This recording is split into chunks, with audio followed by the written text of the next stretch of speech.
Welcome to సాక్ష్యం TV. ముందుగా headlines చూద్దాం.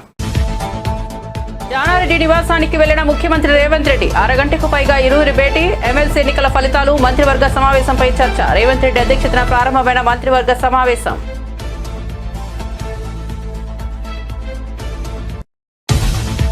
ప్రపంచ చరిత్ర పేరిట పుస్తకం రాసిన దగ్గుబాటి వెంకటేశ్వరరావు నేడు విశాఖ గీతం వర్సిటీలో పుస్తక ఆవిష్కరణ. కాలం ఎప్పుడు ఒకే రకంగా ఉండదన్న దగ్గుబాటి, చంద్రబాబుకు తనకు మధ్య గొడవలు గతమని వెల్లడి.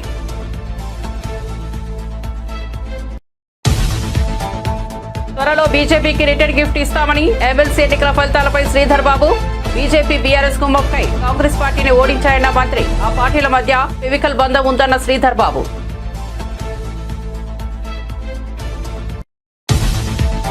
జగన్ ను కలిసిన నందీపుర పీఠాధిపతులు. కర్ణాటకలోని నందీపురంలో శ్రీ అర్ధనారీశ్వర స్వామి విగ్రహం ఏర్పాటుకు భూమి పూజ. కార్యక్రమానికి జగన్ ను ఆహ్వానించిన పీఠాధిపతులు. జగన్ ను కలిసిన 4 పీఠాధిపతులు.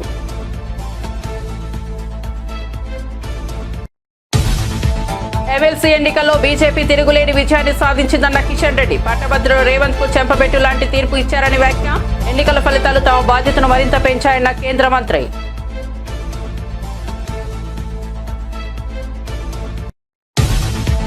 నేటి నుంచే తిరుమల అన్నప్రసాదం మెనూలో వడలు వడ్డిస్తామని గతంలోనే చెప్పిన బీఆర్ నాయుడు. రోజుకు 35,000 వడలు వడ్డిస్తామన్న టీటీడీ చైర్మన్.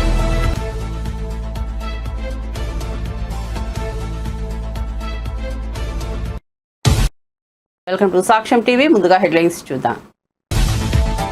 ఎమ్మెల్యే కోట ఎమ్మెల్సీ ఎన్నికలు. ఏపీ అసెంబ్లీలో రిటర్నింగ్ అధికారికి నామినేషన్ పత్రాలను అందించిన నాగబాబు నామినేషన్ ను బలపరిచిన నారా లోకేష్.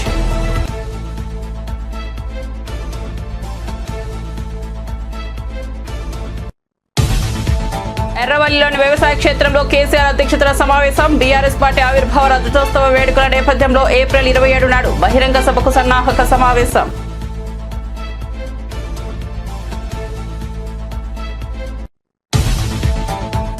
బీజేపీ రాష్ట్ర కార్యాలయంలో మహిళా మోర్చా ఆధ్వర్యంలో అంతర్జాతీయ మహిళా దినోత్సవం. ముఖ్య అతిథిగా హాజరైన కేంద్ర మంత్రి కిషన్ రెడ్డి, ఎంపీ డీకే అరుణ. భారతీయుల జీవన విధానంలో మహిళలకు అత్యంత ప్రాధాన్యత ఉందన్న కిషన్ రెడ్డి. కడప జిల్లా ఓబులవారిపల్లె పోలీస్ స్టేషన్లో నమోదైన కేసులో పోసానికి బెయిల్ మంజూరు. నర్సారావుపేట ఆధునిక కోర్టులో కూడా బెయిల్ వస్తేనే బయటకు వచ్చే అవకాశం, లేకపోతే హైకోర్టుకు వెళ్లాల్సిన పరిస్థితి.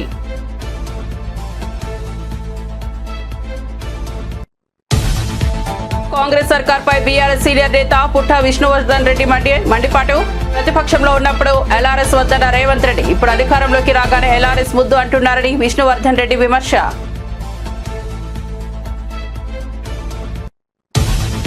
Yellow media. టీడీపీ నేతలు ప్రజలకు క్షమాపణలు చెప్పాలన్న వైసీపీ నేత. సూపర్ 6 ఎగ్గొట్టేందుకు అబద్దాలు ఆడారన్న పుత్తా శివశంకర్ రెడ్డి. జగన్ పై అప్పుల ఆరోపణలు, తప్పుడు ప్రచారం చేశారని వెల్లడి.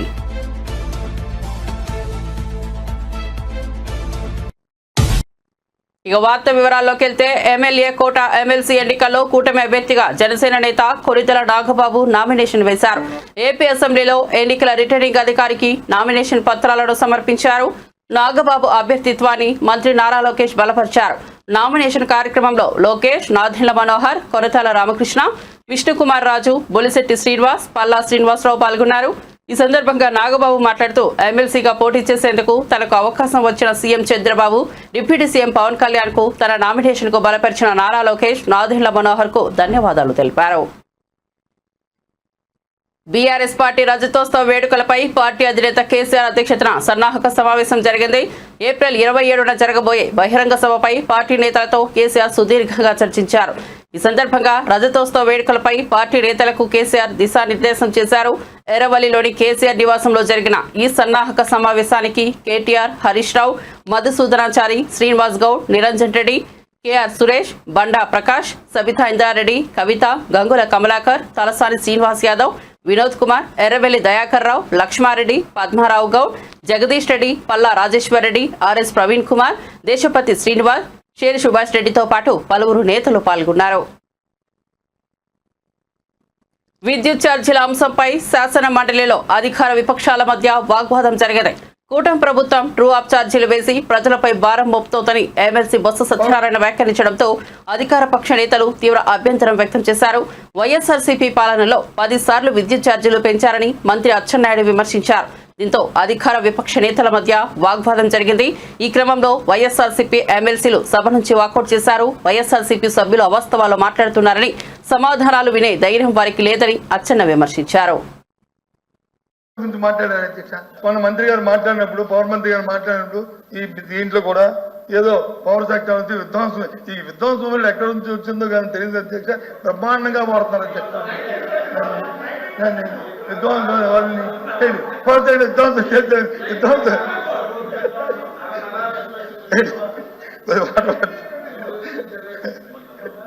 కొద్ది మంచిగా తాగండి. ఒక సెకండ్ ప్లీజ్. విధ్వంసం అయింది ఇప్పుడు లోపల.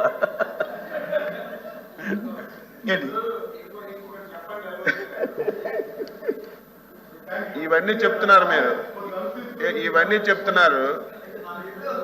5 సంవత్సరాల్లో ఇన్ని లక్షల కోట్ల అప్పు తీసుకొచ్చారు. ఏవో మేము పథకాలు ఇచ్చాం, మీరు మేనిఫెస్టో ఇచ్చింది 5 సంవత్సరాలకి, 1 సంవత్సరం కాదు. మేము వచ్చి 8 మాసాలు అయ్యింది. ఎన్ని చేయాలని చేస్తాం, తర్వాత ప్రజల దగ్గరికి వెళ్తాం, ప్రజలు నిర్ణయం చేస్తారు. దాన్ని పక్కన పెట్టండి. మీరు 5 సంవత్సరాలు ఇన్ని లక్షల కోట్లు తీసుకొచ్చారు. ఒక్కదానికైనా నిర్ధకమైనటువంటి ఆశ్రమిత ఇరిగేషన్ ప్రాజెక్టులు రాయలసీమ నుంచి ఇచ్చాపురం వరకు వెళ్దాం. ఒక్క ప్రాజెక్టుకైనా సరే మీరు డబ్బులు ఇచ్చి పూర్తి చేసి ఓపెన్ చేసిన సందర్భం ఒకటి ఉంటే అది కూడా చెప్పండి. ఈ రాష్ట్రంలో రహదారులన్నీ చెప్పాలి, అవి కూడా చెప్పాలి అధ్యక్ష, అవి కూడా చెప్పాలి. రహదారులు మీకు తెలుసు, నాకు తెలుసు. మీరు కూడా నరసాపురం, భీమవరం ఏరియాలు తిరిగేవాళ్ళు. గోతులు తప్ప ఎక్కడైనా రోడ్డు ఆకారం కనబడిందా? 5 సంవత్సరాలు దాని మీద ఒక పైసాని ఖర్చు పెట్టారా? వ్యవసాయ రంగం ఒక రైతు భరోసా తప్ప వ్యవసాయ రంగానికి అవి కూడా చెప్పనండి. తెలియాలి కదా, ప్రజలకు తెలియాలి కదా, అవి కూడా రోడ్లు ఇవన్నీ చెప్తారు. మొన్న అట్టాసంగా చెప్పారు అధ్యక్ష. సంక్రాంతి కల్లా అన్ని గతలు కప్పేయాలని పదండి. ఆరు జిల్లాలో నా పక్కన జిల్లా ఆయన శ్రీకాకుళం, నాది విజయనగరం, మా ఇద్దరితో ఉత్తరాంధ్ర. చూడమనండి,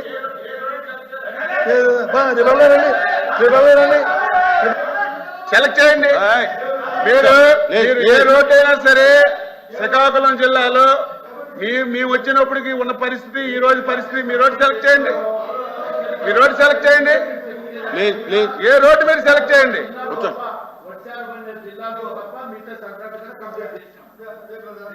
చేసుకోండి సార్. రికార్డులో ఉన్నాయి చూడండి. Please continue. మంత్రి గారు, మీ ప్రణాళిక అవి చేయాలని కాలం పడుతుంది. చేసామంటే అవుద్ది, అది చేసామంటే ఒప్పుకోను, చేస్తున్నామంటే ఒప్పుకుంటాను. చేస్తున్నామంటే ఒప్పుకుంటాను. చేస్తున్నాం, ఆయన చేస్తామన్నారు. మేము చేసామో లేదో పబ్లిక్ తెలుసు. మీరు 5 సంవత్సరాల్లో ప్రధాన రంగాలైనటువంటి ఇరిగేషన్ ని, వ్యవసాయ శాఖని, ఆర్ఎన్బి పంచాయతీరాజుల్ని, గ్రామీణ దాని గురించి మాట్లాడమని చెప్తున్నాను.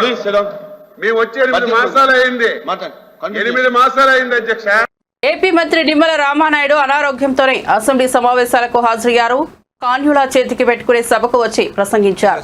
ఆరోగ్యాన్ని పనంగా పెట్టి పనిచేయడం మంచిది కాదని మంత్రి నారా లోకేష్ హెచ్చరించారు. మంత్రి నిమ్మల జ్వరంతో బాధపడుతున్నారని, విశ్రాంతి తీసుకోమంటే వినట్లేదన్నారు. ఈ విషయంలో డిప్యూటీ స్పీకర్ రఘురామ జోక్యం చేసుకుని మంత్రిని విశ్రాంతి తీసుకునేలా హెచ్చరించాలని లోకేష్ కోరారు. నిన్న కూడా జ్వరంతో వచ్చారు, కౌన్సిల్ కూడా జ్వరంతో వచ్చారు. చెప్పా రెస్ట్ తీసుకోండి, 2 రోజులు కోలుకోవాలి, మీరు సరే పడుకోవట్లేదని చెప్తాను. వినట్లేదు. మీరన్నా చెప్తే వింటారేమో, మీరన్నా రూలింగ్ ఇస్తే కానీ వింటారేమో అధ్యక్ష. ఎందుకంటే పాప చాలా ఇబ్బంది పడుతున్నారు. అది very serious subject. Is not keeping well. అయినా కూడా ప్రశ్న సమాధానం చెప్పడానికి వచ్చారు. అన్నా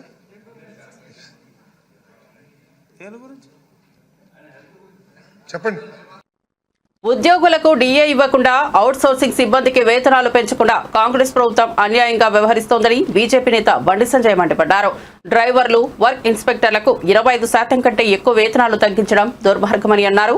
ఎమ్మెల్సీ ఎన్నికల్లో గుణపాఠం చెప్పినా ప్రభుత్వం తీరు మారలేదని విమర్శించారు. టీచర్ల సీనియారిటీ జాబితాను త్వరలో ప్రకటించి బదిలీలకు ప్రత్యేక చట్టం తీసుకువస్తామని మంత్రి లోకేష్ తెలిపారు. విద్యా వ్యవస్థలో టీచర్ల ప్రాధాన్యతను గుర్తించి వారి భారం తగ్గించే చర్యలు తీసుకుంటామని చెప్పారు. ఐబీ స్కూళ్లపై గత ప్రభుత్వం 5 కోట్లు ఖర్చు చేసి ప్రయోజనం లేకుండా చేసిందని విమర్శించారు. డ్రాప్ అవుట్ కూడా చూస్తే అన్నిట్లో కర్నూలు జిల్లా కర్నూలు పార్లమెంట్ వెనుకబడి ఉంది. అది వాస్తవం, దాంట్లో ఎలాంటి సందేహం లేదు. అందుకే మీరు ఈసారి చూస్తే డిఎస్సిలో రిక్రూట్మెంట్లో పెద్ద ఎత్తున కర్నూలుకే ఉపాధ్యాయులు రాబోతున్నారు అధ్యక్ష. చాలా సీరియస్గా తీసుకుంటున్నాను ఇది. అది ఫస్ట్.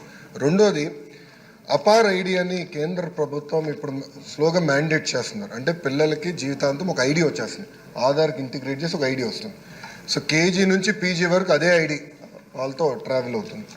సో ఇప్పుడు మేము మాట్లాడుకుంది ఏంటంటే అపార్ ఐడి ద్వారా మేము ట్రాక్ చేద్దాం. ఒక కంట్రోల్ రూమ్ పెట్టి ట్రాక్ చేసి పిల్లలు ఎక్కడున్నారు, ఒక వారం పాఠశాలకు రాకపోతే ఎందుకు రావట్లేదు, ఎక్కడికి వెళ్ళారు ఈ పిల్లలు అనేది ఇప్పటి నుంచి ట్రాక్ చేద్దాం. సో ఆ ఐటీ ఇన్ఫ్రాస్ట్రక్చర్ మొత్తం మేము తయారు చేస్తున్నాం. ఎడ్యుకేషన్ పైన ఎటుకో షార్ట్ డిస్కషన్ ఇన్ డీటెయిల్ వెళ్ళిపోతే ట్రాక్ చేసి ఒక్కరు కూడా డ్రాప్ అవుట్ అవ్వకూడదు. ఇక్కడ 2 విషయాలు. ఒకటి, మీరు అన్నట్టు హాస్టల్ చాలా లిబరల్గా వాడేసాం. మీరు ప్రశ్న అడిగారో లిబరల్గా చెప్పాం. మీరు అన్నట్టు బ్రేక్ఫాస్ట్, లంచ్, డిన్నర్ ఇక్కడ హాస్టల్ వసతులు లేవు. అది వాస్తవం, అందరు తెలిసిన విషయం. కానీ మేము ఆలోచించే 2 విషయాలు. ఒకటి, ఇప్పుడున్న సంక్షేమ హాస్టల్స్ ఎట్లా బలోపేతం చేయాలి. ఒక భాగం అయితే వలసలుగా వెళ్తారు అధ్యక్ష. ప్రధానంగా వాళ్ళందరూ మిర్చి సమయంలో ఇక్కడికి వచ్చి గుంటూరులో ఎక్కువ శాతం మంది ఇక్కడ ఉంటారు. సో వాళ్ళు ఇక్కడికి వచ్చినప్పుడు ఇక్కడ అడ్మిషన్స్ ఇవ్వచ్చా, దానికి విధి విధానాలు ఏంటి అంటే వచ్చేది ఒక 4 నెలలు 5 నెలలకి ఇక్కడ అడ్మిషన్స్ ఇచ్చి వాళ్ళ పిల్లలకి చదువు ఇక్కడ కొనసాగించవచ్చా. ఎందుకంటే అక్కడ స్కూల్ కిట్ ఎక్కువ ఇస్తాం కనుక ఇక్కడ చేయొచ్చా. ఆ ట్రాకింగ్ కూడా ఇప్పుడు మొదలు పెడతాం. అది ఒక భాగం. అంటే ఒక పక్కన హాస్టల్స్, ఇంకో పక్కన ఈ ట్రాకింగ్ 2 ఉంటేనే డ్రాప్ అవుట్ రేట్ తగ్గుతుంది. దాంట్లో ఎలాంటి సందేహం లేదు అధ్యక్ష. గౌరవ సభ్యులు చెప్పినట్లు ఇప్పుడు 24-25 బడ్జెట్లో 121 సెంటర్ అంటే రాష్ట్ర వ్యాప్తంగా 121 సెంటర్లో కేవలం 6,040 మంది విద్యార్థులకి 6,04,00,000 రూపాయలు ఖర్చు పెడతాం జరిగింది. మీరు చూస్తే గతంలో కూడా డీటెయిల్స్ మొత్తం నా దగ్గర ఉంది అధ్యక్ష. అంటే ఎక్కడ ఒక రేషియో లాగా లేదు. కొన్ని సంవత్సరాలు ఎక్కువ ఉన్నాయి, కొన్ని సంవత్సరాలు దాదాపు 10 కోట్లు ఖర్చు పెట్టాం. వైకాపా ప్రభుత్వం సమయంలో అయితే 40 లక్షలు ఖర్చు పెట్టినవి కూడా సంవత్సరాలు ఉన్నాయి. అంటే ఇది ఒక ప్రణాళికబద్ధంగా చేయలేదు. ఏదో నిధులు ఉన్నాయి చెయ్యాలి, ఒక టిక్ బాక్స్గా చూసాం తప్ప పిల్లలకి మెరుగైన విద్య అందించాలి, వాళ్ళ తల్లిదండ్రులకి విద్య లేక వాళ్ళు ఎట్లయితే వలసలుగా వెళ్ళాల్సి వస్తుందో అలాంటి పరిస్థితి పిల్లలకి రాకూడదు అనే ఆలోచనతో అయితే గతంలో పనిచేయలేదు. ఇది చాలా సీరియస్గా తీసుకుంటున్నాము. దాన్ని మీకు ఎలాంటి డౌట్ వద్దు. అసెంబ్లీ సెషన్లు అయిన తర్వాత కూడా గౌరవ సభ్యులందరితో కూర్చుంటాను, ఆ పార్లమెంట్ సంబంధించిన సభ్యులతో. We will discuss threadbare. ఒక పక్కన సంక్షేమ హాస్టల్స్ని ఎట్లా బలోపేతం చేయాలి, ప్యారలల్గా రేవంత్ రెడ్డి సారథ్యంలోని కాంగ్రెస్ సర్కార్పై బీఆర్ఎస్ సీనియర్ నేత పుట్టా విష్ణువర్ధన్ రెడ్డి మండిపడ్డారు. ప్రతిపక్షంలో ఉన్నప్పుడు ఎల్ఆర్ఎస్ వద్దన్న రేవంత్ రెడ్డి ఇప్పుడు అధికారంలోకి రాగానే ఎల్ఆర్ఎస్ ముద్దు అంటున్నారని హర్షవర్ధన్ రెడ్డి విమర్శించారు.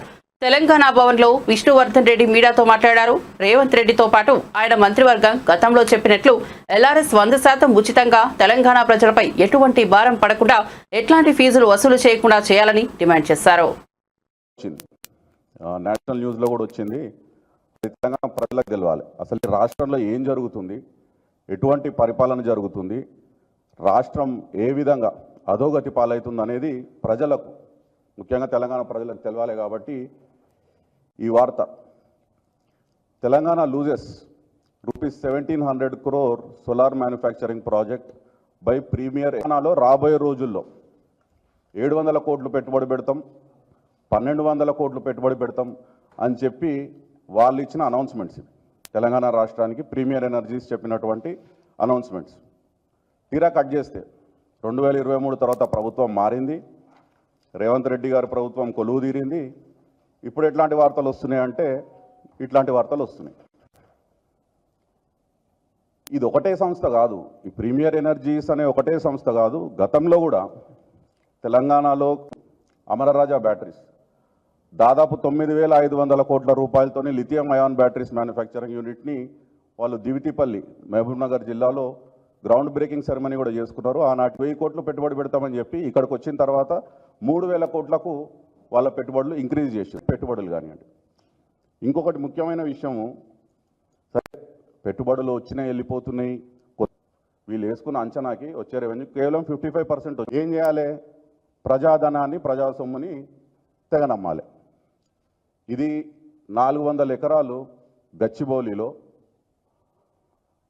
అమ్మకానికి తెలంగాణ ప్రభుత్వం, రేవంత్ రెడ్డి గారి ప్రభుత్వం అమ్మకానికి పెట్టినటువంటి ప్రపోజల్. గతంలో రేవంత్ రెడ్డి గారే పెద్ద పెద్ద మాటలు మాట్లాడినారు. ప్రజా ఆస్తి ఇట్లా అమ్ముకుంటూ పోతే రేపు భావితరాలకు మనం ఏం సందేశం ఇస్తాము, శ్మశానాలకు కూడా జాగ మిగలదు అని చెప్పి మాట్లాడిండు. మరి ఇప్పుడు 400 ఎకరాలు గచ్చిబౌలి లాంటి ప్రైమ్ ఏరియాలో ఎందుకు అమ్ముతున్నాడు రేవంత్ రెడ్డి చెప్పాలి. అంటే వాళ్ళు గతంలో ఎల్ఆర్ఎస్ గురించి ఏం మాట్లాడినారు అనేది జస్ట్ ఒక 1 మినిట్ బయట మీకు.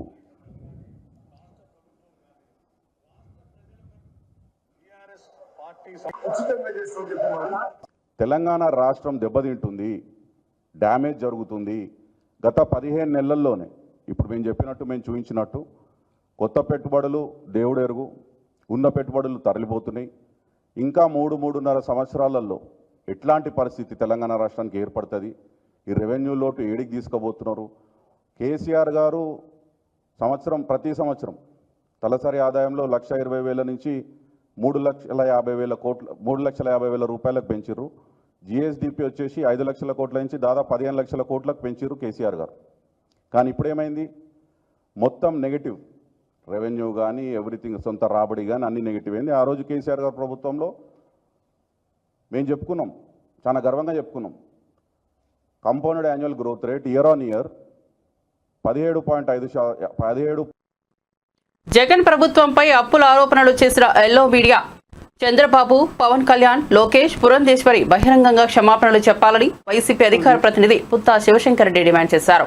రాష్ట్రం అప్పుల్లో ఉందన్న అబద్ధాల ఓట్ల కోసం చెప్పారని, సూపర్ 6 అమలు అడ్డుకోవడానికే ఆరోపణలు చేశారని విమర్శించారు. తప్పించుకోలేక వాళ్ళు ఇచ్చినటువంటి అఫీషియల్ రిటర్న్ స్టేట్మెంట్ ఆ సమాధానము A&BC ప్రభుత్వం మరియు ప్రభుత్వ రంగ సంస్థలు సేకరించినటువంటి సంవత్సర వారీ రుణాలు వివరాలు అనుబంధం ఉన్నాయని చెప్పి పై సమాధానము గౌరవనీయులైనటువంటి ఆర్థిక ప్రణాళిక వాణిజ్య పన్నుల మరియు శాసనసభ వ్యవహారాల మంత్రి వారి యొక్క ఆమోదం పొందింది. ఆర్థిక శాఖ యుఓ నోట్ నెంబర్ 2722-806 తేదీ 6/3/2025. పయ్యావుల కేశవ గారి ఆర్థిక మంత్రి ఆమోదముతో శాసనసభ సాక్షిగా, ఆంధ్రప్రదేశ్ రాష్ట్ర ప్రజల సాక్షిగా రిటర్న్గా ఇచ్చినటువంటి అప్పుల వివరాలు ఏంటో ఒక్కసారి చూద్దాం. వాళ్ళు చెప్పినటువంటి 14 లక్షల కోట్ల, వాళ్ళు కూసినటువంటి 11 లక్షల కోట్ల ఏంటని వాళ్ళు ఇచ్చినటువంటి సమాధానం ప్రకారము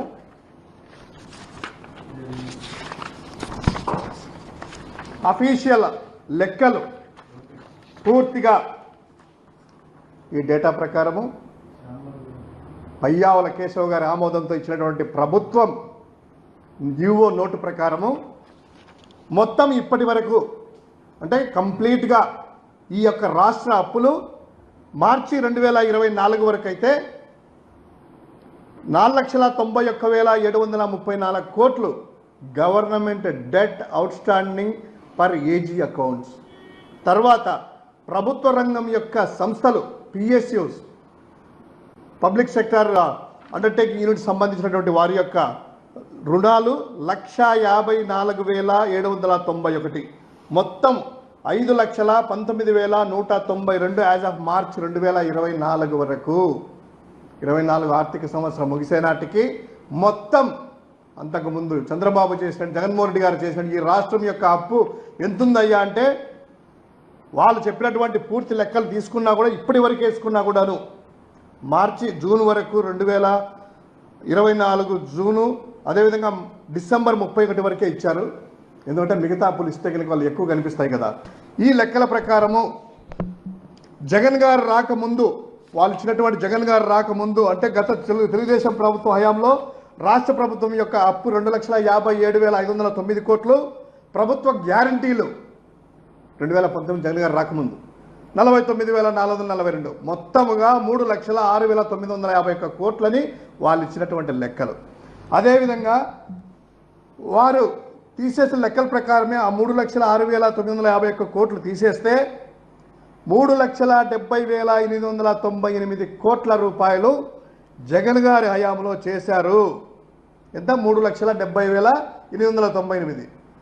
2 సంవత్సరాలు కోవిడ్ ఉన్నప్పటికీ, మొత్తము నవరత్నాల అమలు చేసినప్పటికీ ఆర్థిక క్రమశిక్షణ పాటించడం ద్వారా వాళ్ళ లెక్కల ప్రకారము జగన్ గారి హయాంలో మొత్తం 3,70,898 కోట్ల రూపాయలు మాత్రమే. ఏది నేను చెప్పినటువంటి అన్ని సర్కమ్స్టెన్సెస్లో నవరత్నాల అమలు, డైరెక్ట్ బెనిఫిషరీస్కి డీబీటీ ద్వారా, నాన్ డీబీటీ ద్వారా చేసినటువంటి పథకాలే కాకుండా 2 సంవత్సరాలు కోవిడ్ ద్వారా అల్లకల్లోలమైనటువంటి ఆర్థిక వ్యవస్థ. శాసన మండలిలో వైఎస్ఆర్సీపీ సభ్యులు ప్రవర్తిస్తున్న తీరుపై మంత్రి పయ్యావుల ఆగ్రహం వ్యక్తం చేశారు. సభ నుంచి వైఎస్ఆర్సీపీ సభ్యులు వాకౌట్ చేయడంపై ఆయన మండిపడ్డారు. అసెంబ్లీలో డ్రాప్ అవుట్లు, మండలిలో వాకౌట్లు చేస్తున్నారని విమర్శించారు. వైఎస్ఆర్సీపీ సభ్యుల తీరు మార్చుకోకపోతే ప్రజా జీవనం నుంచి త్వరలోనే డ్రాప్ అవుట్ అవుతారని వ్యాఖ్యానించారు. వార్షిక బడ్జెట్పై శాసన మండలిలో చర్చ సందర్భంగా ఆయన ప్రసంగించారు. ప్రజల నుంచి కోసం వైఎస్ఆర్సీపీ సభ్యుల ప్రజల మంచి కోసం వైఎస్ఆర్సీపీ సభ్యుల సలహాలు, సద్విమర్శలను స్వీకరిస్తామని తెలిపారు. మా అచ్చెన్నాయుడు గారు చెప్పినట్టు ధైర్యం లేకనే పారిపోయినట్టు కనిపిస్తుంది. Very unfortunate. చాలా ఓపికగా కూర్చున్నాం. ఎందుకనంటే సభ్యులు అనేక ప్రశ్నలు లేవనెత్తారు, ప్రజలకి రాంగ్ మెసేజ్ పంపించారు. ఇక్కడ నుంచి వాటిని సరిదిద్దాలి అనేటువంటి ఉద్దేశంతో ఇక్కడికి వచ్చాము అధ్యక్ష. దీని మీద రవికుమార్ గారి దగ్గర నుంచి చివరికి బొత్స సత్యనారాయణ వరకు 20 మంది సభ్యులు మాట్లాడారు అధ్యక్ష. 20 మంది సభ్యులు చాలా వాళ్ళు మాట్లాడుతూ బాధ్యతా రాహిత్యంగా మాట్లాడినటువంటి పరిస్థితులు ఉన్నాయి అధ్యక్ష. మద్యం ఏరులై పారుతోంది. అసలు బడ్జెట్ లో మద్యం ఏరులై పారి మహిళల మీద అఘాయిత్యాలు పెరిగిపోయేంత పరిస్థితికి వెళ్ళిపోయింది. గాంజాయి, డ్రగ్స్ గురించి, ఆర్థిక విధ్వంసం గురించి, ఇట్లా రకరకాల అంశాల గురించి వాళ్ళు మాట్లాడుతూ వచ్చారు సార్. అమరావతి గురించి, పోలవరం గురించి వీళ్ళు మాట్లాడితే వాటన్నింటికీ రిప్లైలు చెప్దాము. ఏం చేసింది ఈ ప్రభుత్వం, ఎట్లా ముందుకెళ్తోంది అనేటువంటి ఒక సదుద్దేశంతో మేము వెయిట్ చేస్తే ఈరోజు సభలో లేకుండా వెళ్ళిపోవడం అనేది నిజంగా వాళ్ళు వ్యూహాత్మకంగానే వచ్చారు అధ్యక్ష. మీరు కూడా మాకు సహకరించి రేపటి నుంచి వాళ్ళు లేవనెత్తే అంశాలకి ఎప్పటికప్పుడు మా మంత్రులు ఎవరైనా లేచి రిజైండర్స్ రిప్లైస్ ఇస్తే ఇవ్వడం బెటర్ అధ్యక్ష. ఇప్పుడు ఏమైతుంది అధ్యక్ష, వాళ్ళు మాట్లాడారు, వెళ్ళిపోయారు. మేము ఎవరికి చెప్పాలి అధ్యక్ష? ప్రజలకు చెప్పండి. అదే అధ్యక్ష, అంటే ఆడు ఉంటే ఆ చెప్పే విధానమే మార్పు వస్తుంది అధ్యక్ష. మేమేదో 4 గోడలకు చెప్పడానికి కాదు కదా అధ్యక్ష ఉన్నది. రాష్ట్ర ప్రజానీకానికి ఖచ్చితంగా ఈ వేదిక ద్వారా సమాధానం చెప్తాం. కాబట్టి వాళ్ళ వైఖరిని మార్చుకోకపోతే తమరు మాకు ఎప్పటికప్పుడు అవకాశాలని పెంచి ఎప్పటికప్పుడు మేము క్లారిటీ ఇచ్చేటువంటి అవకాశం వస్తే అధ్యక్ష, వాళ్ళు గతంలో ఇది ఎట్లాగూ ఇది పనికిరాదు కాబట్టి కూర్చొని ఓపికగా విందామనేటువంటి పరిస్థితిలోకి వస్తారు అధ్యక్ష. ఇక బడ్జెట్లోకి వెళ్లే ముందు సభ్యులు ఉంటే మాట్లాడేది వైఖరి వేరుండేది అధ్యక్ష, లేనప్పుడు మాట్లాడేది అలవాటు చేసుకోవాల్సి వస్తా ఉంది అధ్యక్ష. బడ్జెట్ అనేటువంటి కార్యక్రమానికి ఎంతో పవిత్రమైంది అధ్యక్ష. ప్రభుత్వం ఖర్చు పెట్టే ప్రతి రూపాయిని కూడా శాసనసభకు తెలిపి శాసనసభ ఆమోదం ద్వారా మాత్రమే ఖర్చు జరగాలి అనేటువంటి ఆలోచనతో ప్రవేశపెట్టినటువంటి ఈ బడ్జెట్ ని శాసనసభలోను శాసన మండలిలోను సుదీర్ఘంగా చర్చించి సలహాలు, సూచనలు, విమర్శలతోటి అనేక ఆలోచనలతోటి వచ్చిన తర్వాత బడ్జెట్ ని ఆమోదించడం జరుగుతూ ఉంది అధ్యక్ష. ఈ సభలో ఎట్లా నడిచింది, ఆ సభలో ఎట్లా నడిచింది అనేటువంటిది ఒక్కసారి చూస్తే అధ్యక్ష, మేము మంచి చేసే ప్రయత్నం చేస్తున్నాం అధ్యక్ష. మంచి చేసే ప్రయత్నం చేసినప్పుడు సద్విమర్శలు చేయొచ్చు, సలహాలు చేయొచ్చు, వాటిని రిసీవ్ చేసుకోవడానికి మేము సిద్ధంగా ఉన్నాం అధ్యక్ష. వాళ్ళు మంచి చేయలేకపోతే మంచి చేసే వాళ్ళని చేయనిచ్చినా పర్వాలేదు, కానీ ఇట్లా అసెంబ్లీ లేకపోతేనేమో డ్రాప్ అవుట్లు అయిపోతారు అధ్యక్ష. స్కూల్లో పిల్లలు డ్రాప్ అవుట్ అయినట్టు ఎమ్మెల్యేలు కూడా డ్రాప్ అవుట్ అసెంబ్లీ నుంచి అయిపోయారు. ఇక్కడికి వస్తేనేమో వాకౌట్ అయిపోతున్నారు. అదే ఇక్కడికి వస్తే అక్కడ డ్రాప్ అవుట్ అవుతున్నారు, ఇక్కడ వాకౌట్ అవుతున్నారు అధ్యక్ష. వాళ్ళు ప్రజా జీవనంలో నుంచి కూడా డ్రాప్ అవుట్ అయ్యేటువంటి రోజులు తొందరలోనే ఉన్నాయి అధ్యక్ష. ఇదే వైఖరి వాళ్ళు ఇట్లానే వెళ్తే ప్రజా జీవనం నుంచి కూడా వాళ్ళు డ్రాప్ అవుట్ అయ్యేటువంటి రోజులు తొందరలోనే ఉన్నాయనేటువంటిది ఈ సందర్భంగా అధ్యక్ష. ఇవాళ వీళ్ళు అనేక తప్పులు పడుతున్నారు అధ్యక్ష. నిజంగా గత ప్రభుత్వ హయాంలో 66,967 బెల్ట్ దుకాణాలు ఉన్నాయని, మద్యం నిషేధంపై వైఎస్ఆర్సీపీ నేతలకు మాట్లాడే హక్కు లేదని మంత్రి కొల్లు రవీంద్ర అన్నారు. నాసిరకం మద్యం వల్ల అనేక మంది ప్రాణాలు కోల్పోయారని, జంగారెడ్డిగూడెంలో కల్తీ మద్యం తాగి 42 మంది మరణించారని గుర్తు చేశారు. బెల్ట్ షాపులపై టీడీపీ ప్రభుత్వం కఠిన చర్యలు తీసుకుంటోందని, నాసిరకమైన 29 మద్యం బ్రాండ్లను నిషేధించామని తెలిపారు. ఈఎన్ఏ మీద 13 రకాల టెస్టులు చేస్తున్నాం అధ్యక్ష. అదేవిధంగా విస్కీ, బ్రాందీ, జిన్, వోడ్కాపై 9 రకాల పరీక్షలు చేస్తున్నాం అధ్యక్ష. అట్లాగే రమ్ము పైన 10 రకాల పరీక్షలు, బీరు 7 రకాల పరీక్షలు నిర్వహిస్తున్నాం. మద్యం ఏ స్థాయిలో కూడా కల్తీ కాకూడదని చెప్పేసి మొత్తం డిస్టిలరీ లెవెల్లో, డిపోల్లో, మద్యం షాపుల్లో, అలాగే బార్లలో కూడా ఆకస్మిక తనిఖీలు చేసి శాంపిల్స్ సేకరించి వాటి మీద కూడా ఎప్పటికప్పుడు రిపోర్ట్ చేసుకోవడం జరుగుతుంది అధ్యక్ష.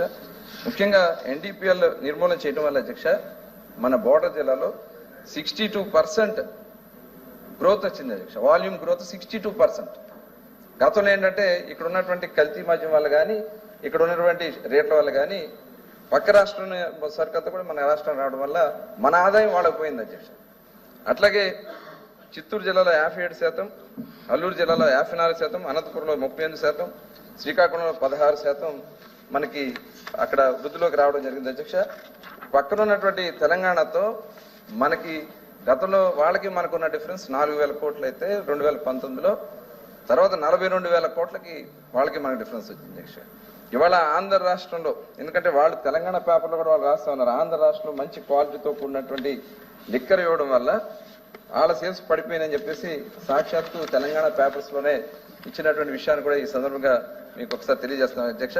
దానివల్ల తెలంగాణలో అమ్మకాలు 3.28% తగ్గాయి, ఆంధ్ర రాష్ట్రంలో 14.43% పెరిగినాయి అధ్యక్ష.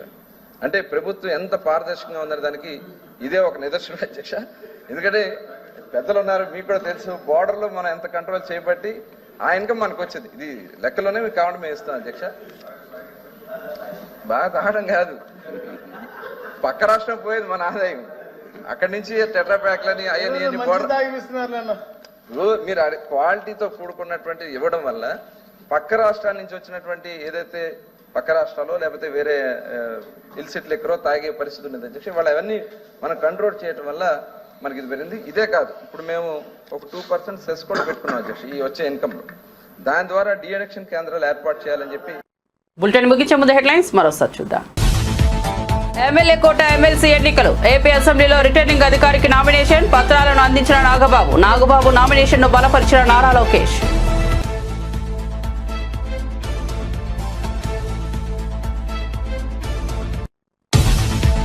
ఎర్రవల్లిలోని వ్యవసాయ క్షేత్రంలో కేసీఆర్ అధ్యక్షతన సమావేశం. బీఆర్ఎస్ పార్టీ ఆవిర్భావ రజతోత్సవ వేడుకల నేపథ్యంలో ఏప్రిల్ 27 నాడు బహిరంగ సభకు సన్నాహక సమావేశం.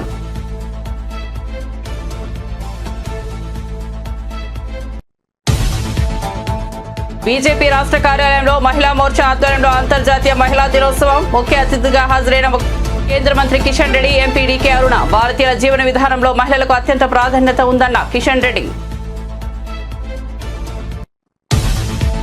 కడప జిల్లా ఓబులవారిపల్లె పోలీస్ స్టేషన్లో నమోదైన కేసులో పోసానికి బెయిల్ మంజూరు. నర్సారావుపేట ఆధుని కోర్టులో కూడా బెయిల్ వస్తేనే బయటకు వచ్చే అవకాశం, లేకపోతే హైకోర్టుకు వెళ్లాల్సిన పరిస్థితి.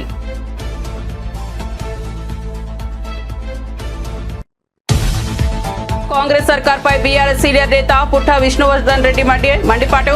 ప్రతిపక్షంలో ఉన్నప్పుడు ఎల్ఆర్ఎస్ వద్దన్న రేవంత్ రెడ్డి, ఇప్పుడు అధికారంలోకి రాగానే ఎల్ఆర్ఎస్ ముద్దు అంటున్నారని విష్ణువర్ధన్ రెడ్డి విమర్శ.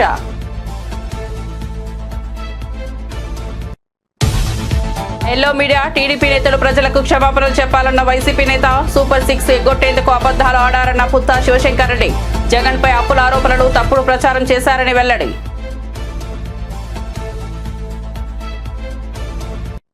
మరిన్ని అప్డేట్స్ కోసం చూస్తూనే ఉండండి సాక్ష్యం టీవీ.